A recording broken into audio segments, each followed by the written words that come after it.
Welcome to Treasure Island, the classic novel by Robert Louis Stevenson. Chapter 9. The Voyage. The entire night was filled with bustling preparations, and by the time we were ready to depart, I was exhausted. Everything was new and exciting to me. The sharp blast of the whistle, the shouted orders, and the lantern lights flickering across the ship. "Sing us a song, cook!" called a sailor. "The old one!" another chimed in. "Aye, aye, mates!" laughed Silver, before launching into the same haunting, barbaric song I had grown weary of hearing. 15 men on the dead man's chest, yo-ho-ho, and a bottle of rum." At the final yo-ho, the men heaved the capstan with force. Even at that exciting moment, it carried me back to the old Admiral Benbow in a second, and I seemed to hear the voice of the captain piping in the chorus. Then, as the anchor rose, dripping, the sails caught the wind, and the Hispaniola had begun her voyage to the Isle of Treasure. It was fairly prosperous. The ship proved to be a good ship, the crew were capable seamen, and the captain thoroughly understood his business.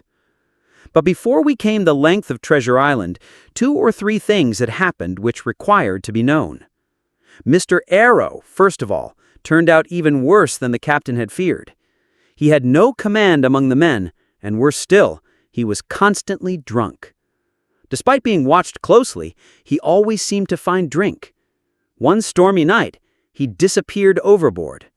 Whether by accident or design, no one knew. But there we were, without a mate, and it was necessary, of course, to advance one of the men. Job Anderson, the boatswain, was promoted, and Squire Trelawney, who had sailed before, often took over a watch. And the coxswain, Israel Hands, was a careful, wily, old, experienced seaman, who could be trusted at a pinch with almost anything. He was a close companion of Long John Silver. Silver adapted effortlessly to life at sea. He secured his crutch with a strap, moving with remarkable ease even in rough waters.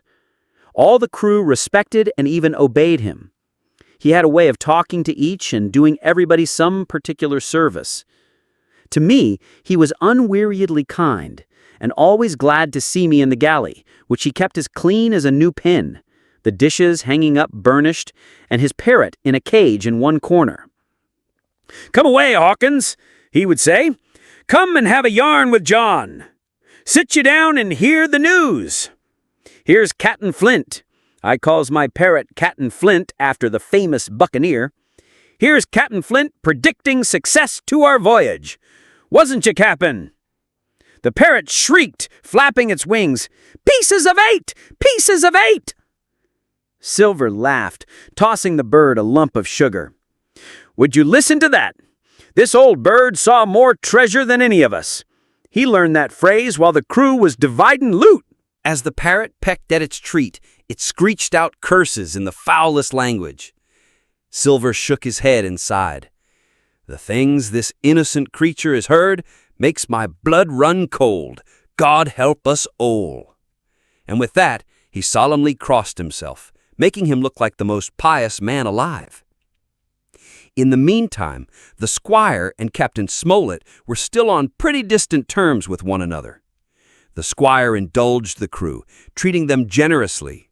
He provided lemonade mixed with brandy, and on special occasions he even opened barrels of rum. If a sailor had a birthday, the squire personally fetched pears from the hold, allowing the men to eat as much as they pleased. "That's no way to run a ship," the captain grumbled to Dr. Livesey. "Spoil forecastle hands, make devils. That's my belief." But one of those pear barrels would prove to be our salvation. It was about the last day of our outward voyage by the largest computation.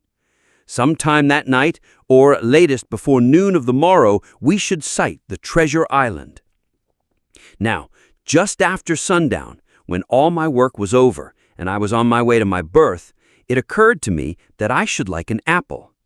I ran on deck, but the crew was gathered at the bow, staring toward the horizon. No one paid me any mind. The only sounds were the gentle lapping of the waves and the low whistle of the helmsman. In I got bodily into the apple barrel, and found there was scarce an apple left. Still, the cool darkness of the barrel and the gentle rocking of the ship were strangely pleasant. Then, someone sat down beside me. The barrel shook as he leaned his shoulders against it, and I was just about to jump up when the man began to speak. I was about to climb out when I heard a voice, Long John Silver's voice.